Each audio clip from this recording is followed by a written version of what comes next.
করে থাকি, ভুল ত্রুটি নিজ গুণে ক্ষমা সুন্দর দৃষ্টিতে দেখবেন। প্রথমবারে পালা নিয়ে দুটি প্রশ্ন আমার কাছে করেছেন ভাই সাহেব।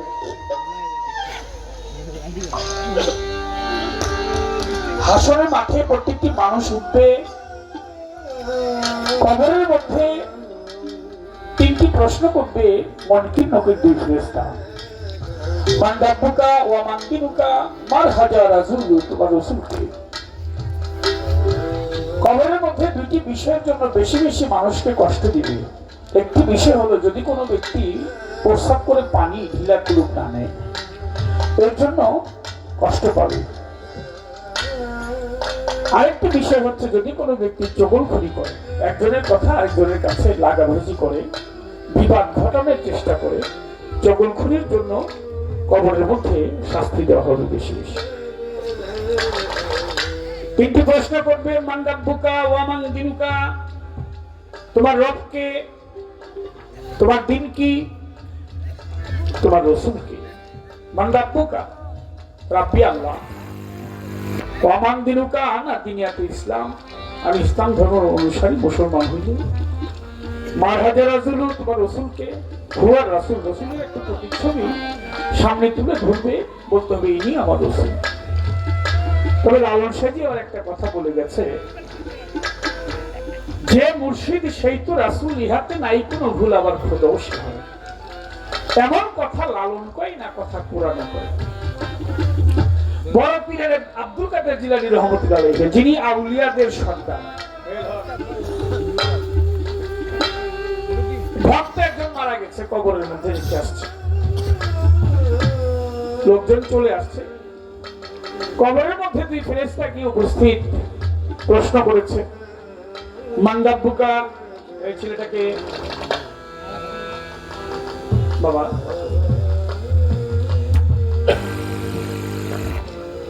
ভক্ত বললেন যে মান রাব্বুকা, তোমার রব কে? সে বললেন আমার রব আব্দুল কাদির। ফেরেশতারা বলে এটা তো কোনো উত্তর হলো না, ভুল। আবার হইতেও তো পারে, হয়তো ভিন্ন নামে বলছে, আল্লাহ এক নাম কাদির। দ্বিতীয় প্রশ্ন করে দেখি, দ্বিতীয় প্রশ্ন করেছে, অমান দিনুকা, তোমার দিন কি? বলে দিনও আমার আব্দুল কাদির। খেয়াল করে কথাটা শুনবেন, বিশেষ করে গুরুধর লোক যারা। ফেরেশতারা ভাবে দ্বিতীয় প্রশ্নের জবাব দিতে পারবো না, এবার 3 নাম্বার প্রশ্ন, যদি এটাও জবাব দিতে না পারে তার কপালে খারাপ হয়ে আছে। আগুনের গুর্জ নিয়েছে রেডি, তাকে আঘাত করবে। 3 নাম্বার প্রশ্ন, মার হাজা রাসূলু, তোমার রাসূল কে?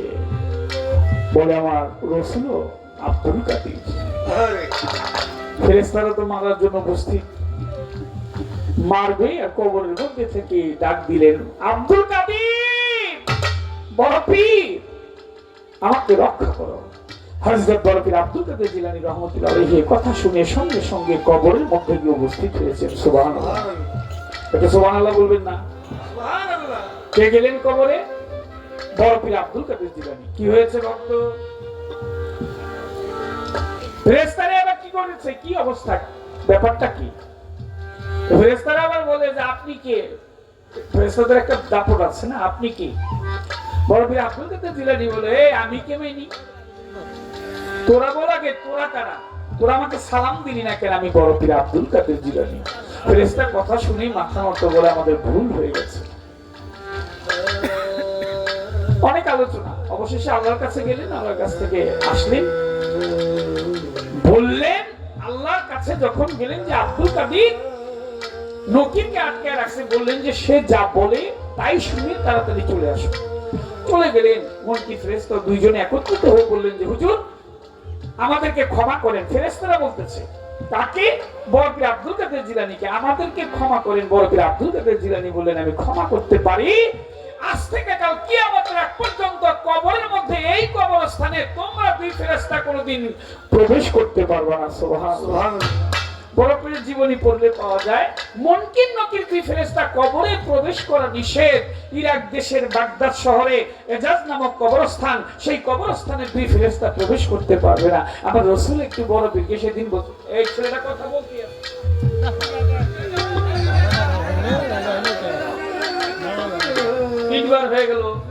একটা কথা অসুন্দর দেখা যায় না?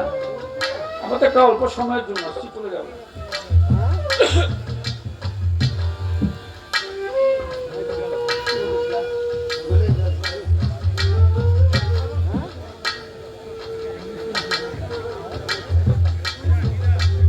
ইরাক দেশের বাগদাদ শহরের এজাজ নামক কবরস্থানে মুনকির নকির দুই ফেরেশতা প্রবেশ করা নিষেধ। আমার রাসূল মদিনা মুনাওয়ারা থেকে বললেন, আব্দুল কাদির, তুমি একটা কবরস্থান চাইলা, তুমি এই সুযোগেতে সমস্ত পৃথিবীর কবরস্থান চাইতে পারো। ফেরেশতা প্রবেশ করতে পারতো না। তাহলে এমন এমন মানুষ আছে এই পৃথিবীর বুকে, কানন ভাই, যারা ওলিয়া উলিয়া, যার নামের উপর আজকে এই পবিত্র ধর্মীয় মাহফিল, হযরত খাজা মঈনুদ্দিন চিশতি রাহমাতুল্লাহ আলাইহি। ফেরেশতার কি সাধ্য আছে? ফেরেশতা কি মানুষের বড় না ছোট? প্রশ্ন আপনাদের কাছে। আলহামদুলিল্লাহ, আপনারা সবাই জানেন ফেরেশতা মানুষের ছোট। মানুষ সর্বশ্রেষ্ঠ, ছোট মানুষ সর্বশ্রেষ্ঠ, আশরাফুল মাখলুক, সর্বশ্রেষ্ঠ গুণে গুণান্বিত মানুষকে প্রাধান্য দেওয়া হয়েছে বেশি। আপনি সেই মানুষের জন্ম নিয়ে আপনাকে শ্রেষ্ঠত্ব রক্ষা করতে হবে। আপনি যেন ফেরেশতাদের কাছে গিয়ে সেদিন লজ্জা না পান। আপনি যদি শর্মিন্দা হয়ে যান, ফেরেশতা যদি আপনাকে প্রশ্ন করে মারতে আসে, তাহলে আপনি যে শ্রেষ্ঠ, এই শ্রেষ্ঠত্ব আপনার কোথায় থাকলো? এমন কিছু করব না যেন আমাকে ফেরেশতা কিছু বলতে পারে।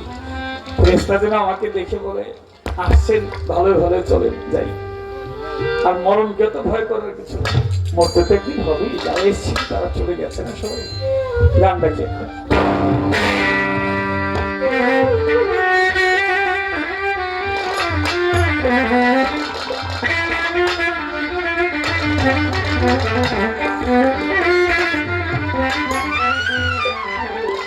তাদের লেখা একটি গান আগে রাখি।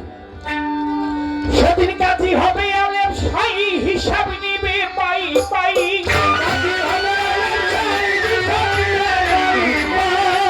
হবে আলেম শাই, হিসাব নিবে পাই পাই। আসবে সমন করবে গ্রেফতারি তোমায়, আসবে সমন করবে গ্রেফতারি। রোজ হাসরে কেমনি দিবি পারি, ওই হাসরের দিন কেমনি দিবি পারি। রোজ হাসরে কেমনি দিবি পারি।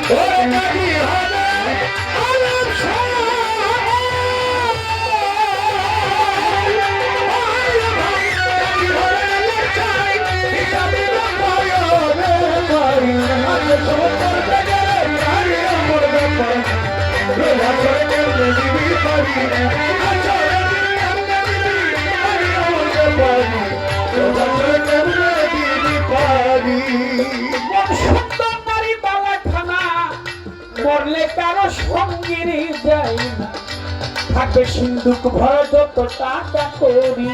মানুষ সিন্ধুক ভরা যত টাকা করি,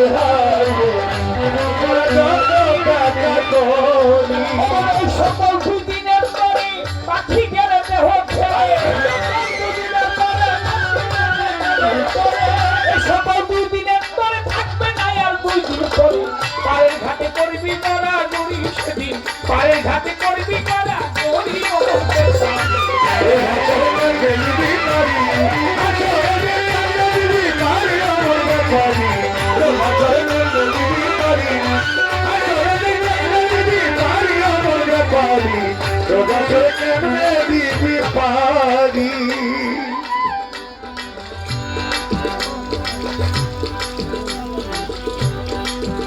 থাকলে কিছু চেনা জানা, মনে থাকলে কিছু, যদি থাকে তোর চেনা জানা, তার তেমন করি লাগবে না। করলে যারা গুরুর তাবেদারি,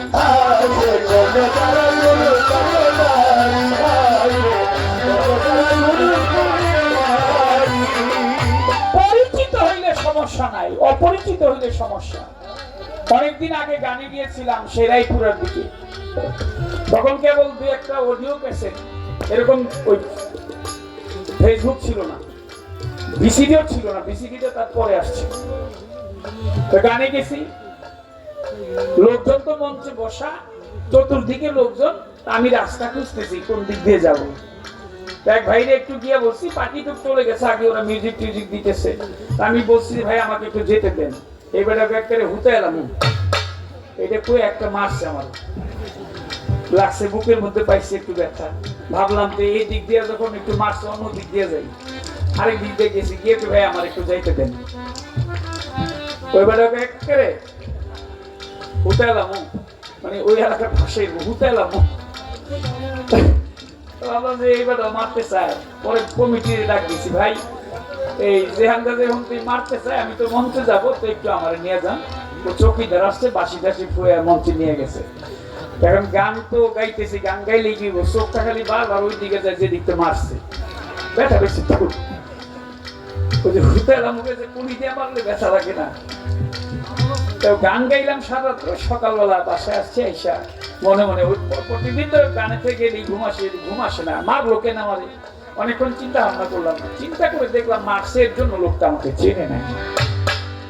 যদি চিনতো তাহলে আমারে লোকটা বলতো কি, জানেন কাজল ভাই আপনার জন্য কত লোক বসে দিয়েছে মঞ্চে যান। ও বাবা, পরিচিত লোক যদি থাকে, আপনার যদি একটা রাস্তা থাকে, আপনি যদি চেনা পরিচয় থাকেন, তার সাথে যোগাযোগ থাকে, তাহলে আপনার সমস্যা নেই। কিন্তু আপনি অপরিচিত হইলে তো উনি দিয়ে হুটালে ফেরেশতা মারবো কখন, যখন তোমার চিনে না, তখন ধরে মারতে। এবার যদি চেনা জানা থাকে, আরে থাকলে কিছু চেনা জানা তার তেমন করি লাগবে না। তবে করলো যারা গুরুর তাবেদারি, হায় রে করলো যারা গুরুর তাবেদারি, হায় রে করলো যারা গুরুর তাবেদারি। তার হইতে হাসর মিজান বলছে আমার রাসূল, হইতে হাসর মিজান বলছে আমার রাসূল, হইতে হাসর মিজান বলছে আমার রাসূল। দেওয়ান নবী হবে তোর মায়ের কান্দারি দয়াল, রাসূল হবে তোর মায়ের কান্দারি। ও বলে ওরে হাসরে কেমনে দিবি করি, হাসরে কেমনে দিবি করি, হাসরে কেমনে দিবি করি, হাসরে কেমনে দিবি করি, হাসরে কেমনে দিবি করি। আপনার রাজ্যকে রঙ্গ রসে চললাম আমি আপনার দেশে, আমায় ডাকছে রসুলাই রে তাড়াতাড়ি, হায় রে ডাকছে রসুলাই রে তাড়াতাড়ি, হায় রে ডাকছে রসুলাই রে তাড়াতাড়ি। আমার রাজ্জাক বলে রঙ্গ রসে, ওরে কাজল চললাম আমি আপনার দেশে, ডাকছে রসুলাই রে তাড়াতাড়ি, হায় রে ডাকছে রসুলাই রে তাড়াতাড়ি, হায় রে ডাকছে রসুলাই রে তাড়াতাড়ি। আমার শেষ বিদায়ের বেলা কৃষ্ণ বাবা,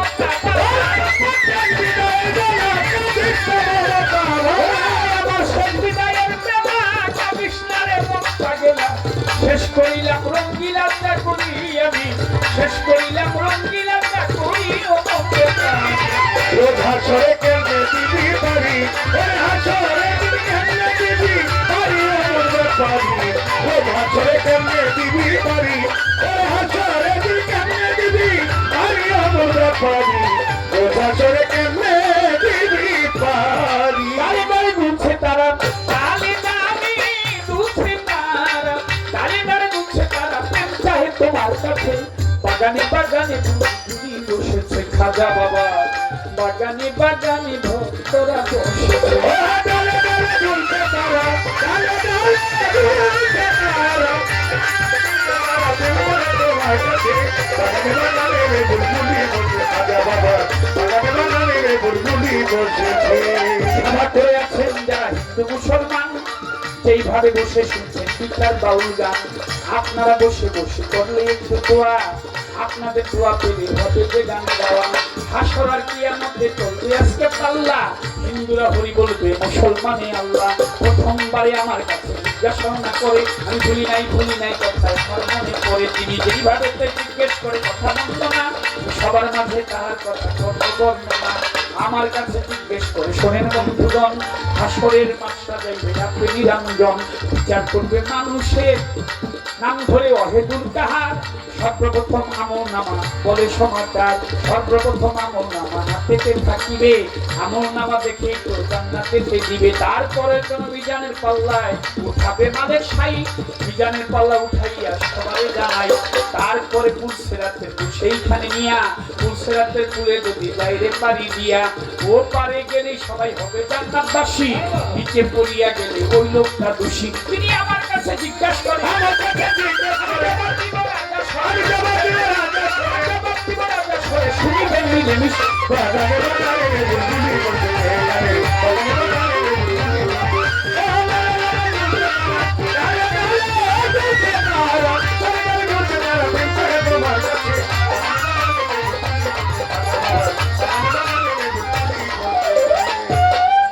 আমল নামা দেখবে মানুষের হাতে থাকবে আমল নামা, মানুষ উদ্যমী হয়ে থাকবে, উপরের দিকে তাকিয়ে থাকবে। কেন? আমল নামা ধরতে যাবে। যদি ডাইন হাতে আমল নামা থাকে সেই ব্যক্তি নেকি বান্দা, আর যদি বাম হাতে আমল নামা থাকে সে বদি। আল্লাহ পাক নেকি দেখলেই তো জান্নাতে দিতে পারে। খুব কায়দা করে প্রশ্ন করছে ভাই, আমার প্রেসপোজ করে করছে কি জান্নাতে যাইতেই পারে। এরপর আবার মিজানের পাল্লার মধ্যে উঠাবে কেন? মিজানের পাল্লা যদি নেক ভারী হয় তাহলে তো জান্নাতে দিতে পারে, তাহলে পুলসেরাতে পুড়ে যাওয়ার প্রয়োজন কি? বাহ, আপনি যদি মামলা খান, মামলা খাইলে যারা খাইছেন তারা কইতে পারবেন। আপনি গেলেন ম্যাজিস্ট্রেট কোর্ট, যেটা আছে প্রাথমিক ভাবে প্রথম তো পুলিশ ধরে নিয়ে গেল, কেস হইল, ওয়ারেন্ট হইল, পুলিশ ধরে নিয়ে আপনাকে কোর্টে দাঁড় করাবে, এটাকে ম্যাজিস্ট্রেট কোর্ট। এই কোর্টে নিয়ে দাঁড় করানোর পরে যদি আপনাকে জামিন না দেয় তাহলে আপনাকে আপিল করতে পারবেন। কি করতে হবে? আপনি জজ কোর্টে যেতে পারবেন। জজ কোর্টে গেলে সেখানে আপনাকে জামিন দিল না, আপনি হাইকোর্টে গিয়ে আবার এটা আপিল করতে পারেন।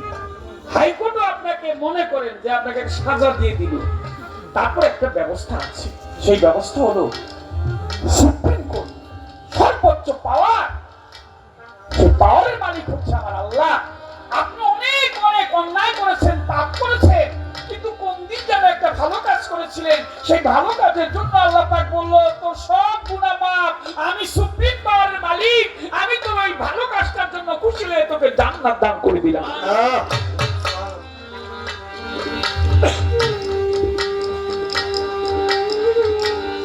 আমল নামা ধরে বিচার করবে, তারপরে যদি আমল নামা ডাইন হাতে হয় মিজানের পাল্লায় উঠাবে। যদি বলিতেছি বিষয় সমান সমান যদি হয়ে যায় কি করবে? বদরের যুদ্ধে ঘোড়া, উটের লাদা, সোনা এইগুলা নিয়ে ওই নেকি ব্যক্তির আমল নামা ডাইন পাশে নিয়ে পাল্লার মধ্যে দিয়ে দেবে। কেন? যে বদরের যুদ্ধে এই ময়লা মূত্র দিয়ে এই লোকটাকে যেন আল্লাহ পাক সাপোর্ট করতেছে, আল্লাহ রাসূল সাপোর্ট করতেছে, সাপোর্ট করে এই লোকটাকে যেন জান্নাতে দেওয়া যায়। সুবহানাল্লাহ, সুবহানাল্লাহ। আল্লাহ কত রহমত, তার কঠোরতার চেয়ে তার রহমত হইল বেশি। এটাই বাস্তব, এটাই সত্য। তারপরেও যদি বিচার না পান, কিছু কিছু বিষয় আছে আপনি নেকের পাপের সমান সমান, ছোট ছোট নেকের পাপের সমান সমান। এখন আপনি মনে করেন আপনি জান্নাতে যাইবেন, কিন্তু একটা ছোটখাটো ভুল করছিলেন কি? এই যে গানের আসরে অনেক সময় দেখি, বা বাজারে গিয়া চাউল কিনতে গেছেন, চাউল কিনতে গিয়া ওই চাউল ভালো না মন্দ, টাটি নাকি শক্ত না নরম, ওইটা কয়টা মুখে দিচ্ছেন। একটা খেজুরের দোকানে গিয়ে খেজুর চাইছেন 1 কেজি 100, ওর মধ্যে একটা খায়া ফেলছেন। আপনি 100 এর দাম দিচ্ছেন, কিন্তু একটার দাম দেন নাই। এটা একটা ফাও খাওয়া। এই বেটা সিনেমা দাম দে আমার 10 টাকা, হাসপাতাল 2টা লইয়া খায়া ফেলাইছেন। খায় না এরকম আছেন না? কারা কারা খান একটু হাত তুলেন দেখি।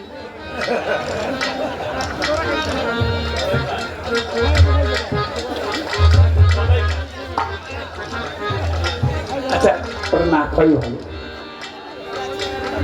এটা কিন্তু বিচার গানের শিক্ষণীয় বিষয়, এটা কোনো সংস্কৃতিতে নাই। এই সারা পৃথিবীতে একটা সংস্কৃতি। প্রথম যে কথাটা বললাম, প্রস্তাব করে ঢিলা কলম নিতে হবে, শিক্ষণীয় বিষয়। যদি নেন তাহলে গান শোনা যায়, 14 এলমের সন্তান। কথাটা যদি রাখেন যে আমি আজ থেকে আর ফাও খাবো না, না খাওয়া ভালো, আপনি খায়েন না, এটা বর্জন করেন। ওই বেটা বাদাওয়ালা গিয়া আপনারা ওই সময় চাউলালা, খেজুরালা, ডাইলালা গিয়া দেবে, তুমি যে জান্নাতে যাও, আমার একটা নেক কম করছে, আমার কাছ থেকে তুমি 5 টাকার বাদাম নিয়ে 2টা মাঝখান দিয়ে ফাও খাইছিলা, ফায়ের পয়সাটা দাও। হাসপাতালে মাঠে পয়সা পাইবেন করতে। আরে ভাই আমার তো টাকা খেলে অসুবিধা নেই, 60টা যদি দেন। ও ভাই আমার তো নেক 2টা কম পড়ছে, আমার পয়সাটা তো পয়সা করতে হবে, তবে তোমার একটা তোমার একটা নেক বেশি, আমার একটা নেক কম, তোমার নেকটা আমাকে দিয়ে দাও। সুবহানাল্লাহ। কথাটা কি বুঝতে পারলাম? এমন কোন কর্ম করব না হব বিচারের সম্মুখীন মাওলার সামনে, তাহলে হেসে খেলে যেতে পারবো আমার মাওলার যেখানে। এর জন্য আল্লাহ পাকের ব্যবস্থাগুলি করবে ধাপে ধাপে, যে এর মধ্যে কি পরিমাণ নেক যদি থাকে তবু আল্লাহ পাক তাকে জান্নাতবাসী করে দিবে। অল্প করে বললাম কথা, আরো বললে বলতে পারি, সময়টা চলে যাবে তাড়াতাড়ি। আরেক কথা প্রশ্ন করে আমার দাদা ভাই বলে 5টি প্রশ্ন করবে, 50টির মধ্যে 45টি বা 5টি প্রশ্ন করবে, তার জবাব দিতে হবে। প্রত্যেকটি মানুষের সেই জবাব জানা দরকার। 1 নাম্বার প্রশ্ন করবে, এই মানুষকে ডাকিয়া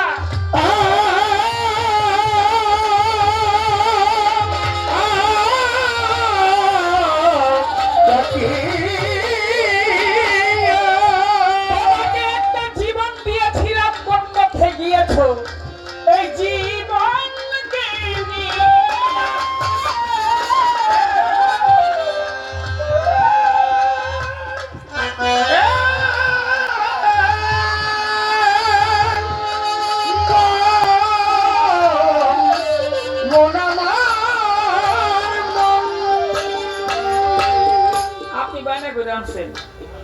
টাকা পয়সা বড় কথা না, আপনি যদি গান গাতে আমরা কার গান শুনবো? কমিটি জায়গায় এই কথা তো জীবন শুনি নেই, শুনছি যে বয়ার কি জায়গায় রাজা মিয়া ভাই কইতেছে যে উনি আপদ হয়ে যাইব। আমি গেলে কিন্তু আর কোনদিন আমো না, আমি যাবো কইবে যে আমার কাজল মুখ জায়গায় একটা গান করে দিই, তাহলে কিন্তু আমো না। আমরা যতক্ষণ আছি আপনি তখন থাকবেন। আচ্ছা হে আইনে না, আপনি গেলে গেছে কমিটি জায়গা কোন দিন আপনার কিছু কর না। রাজা মিয়া ভাই যদি চলে যায় গান শোনাবো কারে? তার জন্যই আসলাম এই আসরে। খাইবেন তো? প্রতীক জবান দিলে নাইবেন? আচ্ছা ঠিক আছে। বড় ভালো মানুষ, সরল মনের মানুষ, সালামও জানাই। আবার ফিরে আসবে আমার রাজা মিয়া ভাই। প্রশ্ন করে আমার কাছে, জীবন দিয়েছিলাম, এই জীবনটা কোন পথে পরিচালিত করেছে? ভালো পথে জীবন পেয়ে তুমি কি আল্লাহ রাসূলের পথে হেঁটেছ? তার বাক্য তাদের কথা মেনেছ নাকি মানো নাই? জীবনে যৌবন দিয়েছিলাম, যৌবনে কি করেছ? ওরে পাগল মন,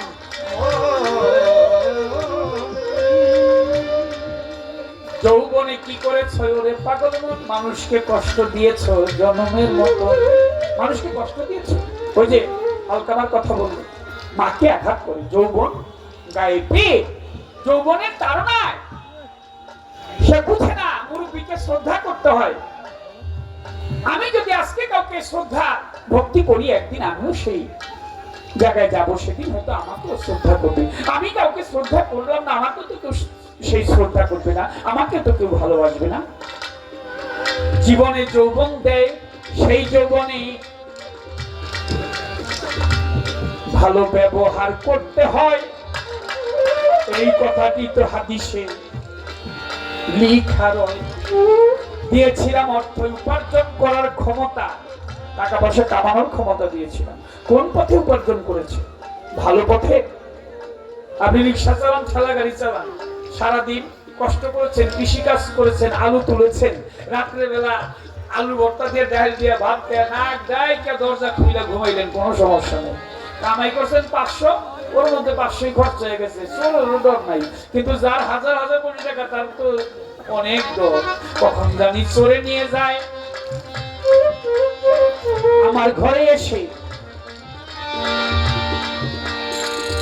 এর জন্য গরিব কিন্তু ধনীর চেয়ে 500 বছর আগে জান্নাতে যাবে, হাদিসে এসেছে। গরিব লোক ধনী লোকের চেয়ে 500 বছর আগে জান্নাতে প্রবেশ করবে, বলি সুবহানাল্লাহ। ধনীর চাইতে গরিব আগে জান্নাতে প্রবেশ করবে। সুযোগ করে দিয়েছে। অর্থ খরচ করেছো কোন পথে? বলো আমার ভাই এই প্রশ্ন করবে আল্লাহ সবার জানে। অর্থ উপার্জন করেছিলে ভালো পথে, মন্দ পথে? সুদ খেয়েছিলে? সুদ খাওয়া আল্লাহ পাক কোরআন শরীফে নিষেধ করেছে। কেউ আমার কথায় কষ্ট নিয়ে নেবে, কোরআন শরীফ না করলো যে সুদ খাওয়া যাবে না। অনেকে আবার সুদ খায়, এটা চক্রবর্তী সুদ পায় নাকি, মানে একটার উপর দিয়ে আরেকটা সুদের উপরে সুদ আল্লাহ পাক নিষেধ করেছে। আমার দায়িত্বটা বলা, এখন করবেন না করবেন এটা আপনার ব্যাপার, খাবেন না খাবেন আপনার ব্যাপার। খরচ করেছো কোন পথে? ভালো পথে, মা বাবার সেবার জন্য, পীর মুর্শিদের সেবার জন্য, খাজা বাবা ওলিয়া উলিয়া পীর মুর্শিদের এতিমদেরকে দান করার জন্য, নাকি এতিমকে ঠকাইছো? যদি ঠকায় থাকো আজকে না, দুদিন পরে তুমি ঠকবা। এই প্রশ্ন করবে আমার আল্লাহ পরে জানি। আরে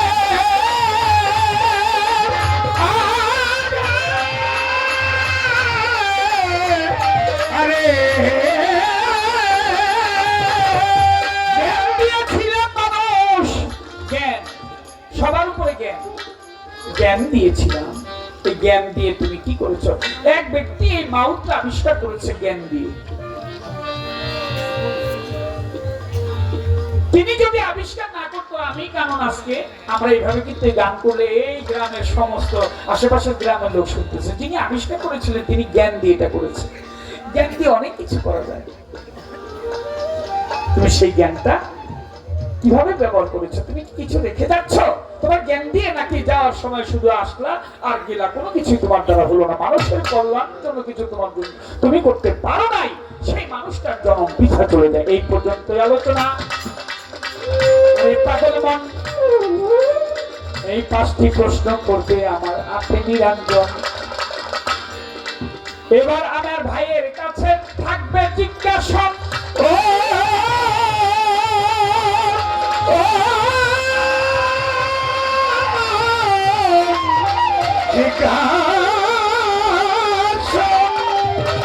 কিয়ামতের কথা তিনি করিবে বর্ণনা। কিয়ামত করবে দুনিয়ায় আল্লাহ, কিছুই রাখবে না। রোজ কিয়ামত, দিন কিয়ামত, কিয়ামতে সগরা, কিয়ামতে কোবরা দিয়েছে বর্ণনা। আচ্ছা ভাই ঠিক আছে, আমি প্রথম প্রশ্ন, অপরাধ করে একজনে আর পাপের ভাগীদার হয় আরেকজনে, কিয়ামতের আগ পর্যন্ত তার ঘাড়ে পাপ যাইতেই থাকে। এ পাপ করে কার ভাগে পাপ যাবে? একজনে পাপ করতে করে, একজনে একজনকে, সে পাপটা আবার কি মহাপাপ। মানুষকে হত্যা করা, হত্যা করে একজনে, কিন্তু আরেকজনের উপর পাপটা অর্ধেক পাপ বর্তায় কি। অপরাধ করছে একজন, কিয়ামতের আগ পর্যন্ত ওই লোকটার উপর পাপ যাইতেই থাকবে, যাইতেই থাকবে। কেন? কারণটা কি? একটি প্রশ্ন হয়ে গেল, আরো একটি চাই। বলেন বলেন বলেন কথায়। ওরে আমার নবী বলে, হযরত আলী বলতেছি তোমারে, সকল দিকে যায়, দক্ষিণ দিকে যায় না রে মাওলা আলী। দক্ষিণ দিকেই পরের দিন করিল গমন, দক্ষিণ দিকে গিয়ে কিছু দেখল নিদর্শন। দয়াল নবী মানা করে কেন যায়? আলী মরতু যায়। এই কথাটির জবাব দিবেন দাঁড়ায় আমায়। আমার এই পর্যন্ত প্রশ্ন হইল, ইহার বেশি নাই, সুন্দরভাবে জবাব দিবে আমার কামন ভাই। এই পর্যন্তই আলোচনা। ওরে পাগল মন, একটি গান গাহিয়া আমার এই পর্যন্ত জিজ্ঞাসা করেন বর্ণনা, সভাপতি করেন বর্ণনা, জিজ্ঞাসী আপনার কাছে।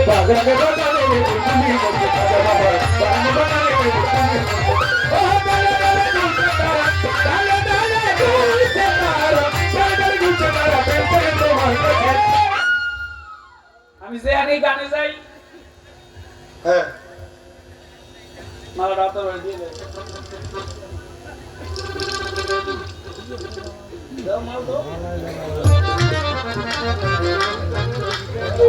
ভাইজান, আপনার ভাই, তার প্রতি, তার বন্ধুবর্গ সবাইকে সালাম। এরা কি বলতে চাইছিলাম শুনো লগে। আচ্ছা, ইদানিং দইয়া কয় দিন ধরে আমি যেখানে কানে যাই কয় আপনার কানুন আপনার কি হয় কেন আমার ছোট ভাই চাচার তো ছোট ভাই আমরা হয়তো আগে তো কানুন বাইরে কোনো সময় সানগ্লাস পরতে দেখি নাই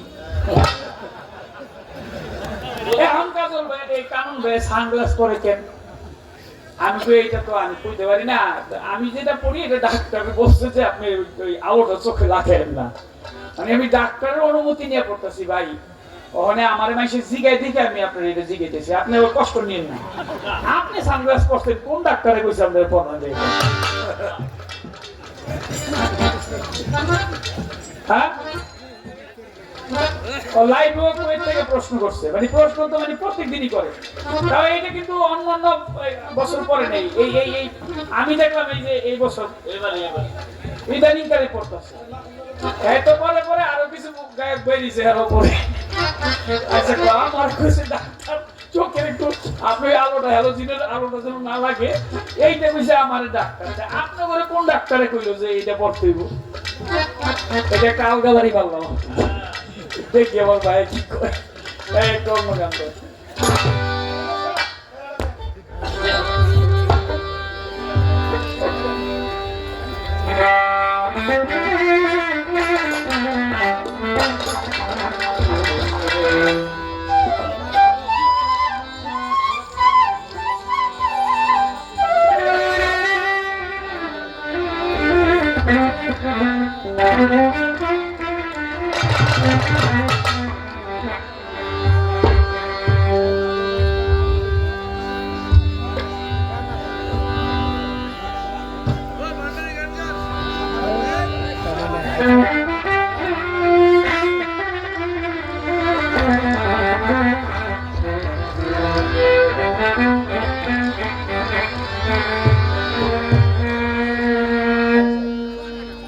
খাজা বাবার গান গিয়ে বসে যার নামের উপর আসবে অনুরোধ করেছে এই বসে খাজা বাবার গানটাই ছোট করে গাই তার পরবর্তী দেখি কি হয়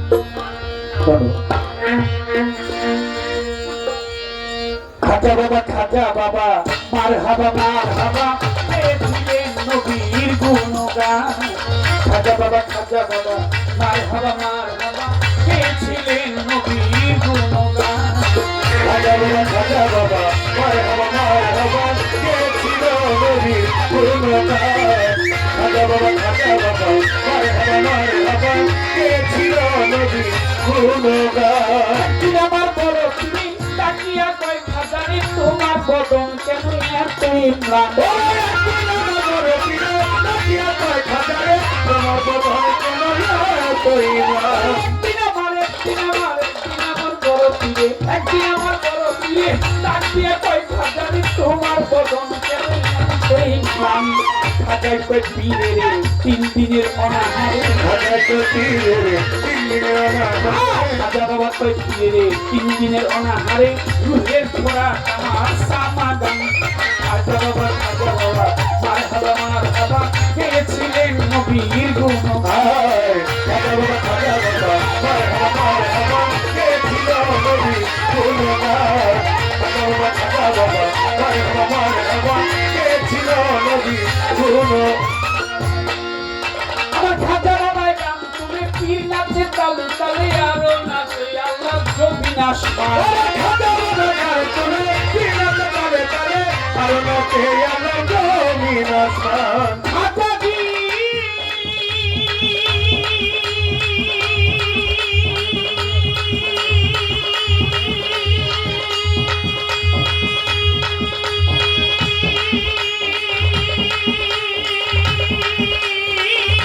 খাজাজি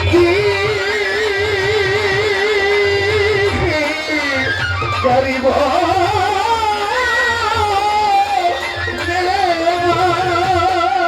আমার খাজা বাবাই গান তুমি কি নাচে তালে তালে আরো নাচে আল্লাহ জমিন আসমান পীরে কয় আল্লাহ লা ইলাহা ইল্লাল্লাহ পীরে কয় আল্লাহ লা ইলাহা ইল্লাল্লাহ পীরে কয় আল্লাহ লা ইলাহা ইল্লাল্লাহ হয়ে যায় খানা পিল্লা রাহে কুরবান খাজা বাবা মার হাবা কে ছিলেন নবীর গুণগান খাজা বাবা মার হাবা কে ছিল নবীর গুণগান খাজা বাবা মার হাবা নবীর গুণগান। পীরের হাতে লাঠি দিয়া গান বাজনা এসকের গাজা করলে হয় রুহু তাজা, না করলে পাই সাজা পাচ্ছে না। গান বাজনা এসকে গাজা করলে হয় রুহু তাজা, করলে পাই সাজা পাচ্ছে না তার। খাজা বাবা কয় গান বাজনা এসকের গাজা করলে হয় রুহু তাজা, না করলে পাই সাজা পাচ্ছে না। পীরে কয় খাজারে গান গেয়ে শোনা মোরে, পীরে কয় খাজারে গান গেয়ে শোনা মোরে, পীরে কয় খাজারে গান গেয়ে শোনা মোরে, আসে হৃদয় বড় পেরেশান। খাজা বাবা মারহাবা কে ছিল নবীর গুণগান। খাজা বাবা মারহাবা কে ছিল নবীর গুণগান।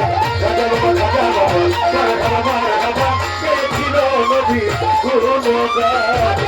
খাজা বাবা খাজা বাবা দয়াল খাজা বাবা, খাজা বাবাই গালে পিলা পিলালে তবে আলো নাচে আল্লাহ ছবি না। জারিব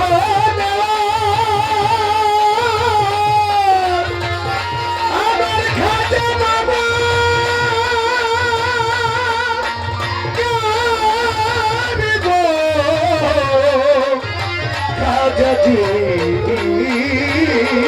আমার। খাজা বাবাই গান করে পিলাতে তালে তবে আলো নাচে আল্লাহ ছবি না। পীরে কয় আল্লাহ আল্লাহ লা ইলাহা ইল্লাল্লাহ, পীরে কয় আল্লাহ আল্লাহ লা ইলাহা ইল্লাল্লাহ, পীরে কয় আল্লাহ আল্লাহ লা ইলাহা ইল্লাল্লাহ, হয়ে যায় খানা পিলা রাহে কুরবান। খাজা বাবা মারহাবা মারহাবা কে ছিলেন নবীর গুণগান। খাজা বাবা মারহাবা কে ছিল নবীর গুণগান। খাজা বাবা মারহাবা কে ছিল নবীর গুণগান। পীরের হাতে লাঠি দিয়া পৃথিবী লয় থামাইয়া আরেক হাতে ছাড়া দিয়া ঠেকায় আসমানে। জারিব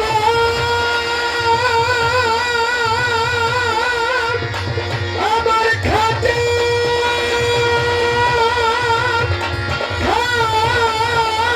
খাজাজি জারিব নেওয়ার খাজাজি হাতে লাঠি দিয়া পৃথিবী লয় থামাইয়া এক হাতে ছাড়া দিয়া ঠেকায় আসমানে। আবুল কয় আসে তবে এই গানে মাসুক মানিকগঞ্জের আবুলে কয় আসে খোলে, এই গানে মাসুক মিলে। মানিকগঞ্জের আবুল কয় আসে তবে এই গানে মাসুক মিলে, আশেক মাসুক করে সুধা পান। খাজা বাবা মারহাবা মারহাবা কে ছিল নবীর গুণগান। খাজা বাবা মারহাবা কে ছিল নবীর গুণগান। খাজা বাবা মারহাবা মারহাবা কে ছিলেন দয়াল নবীর গুণগান। খাজা বাবা মারহাবা কে ছিলেন নবীর গুণগান।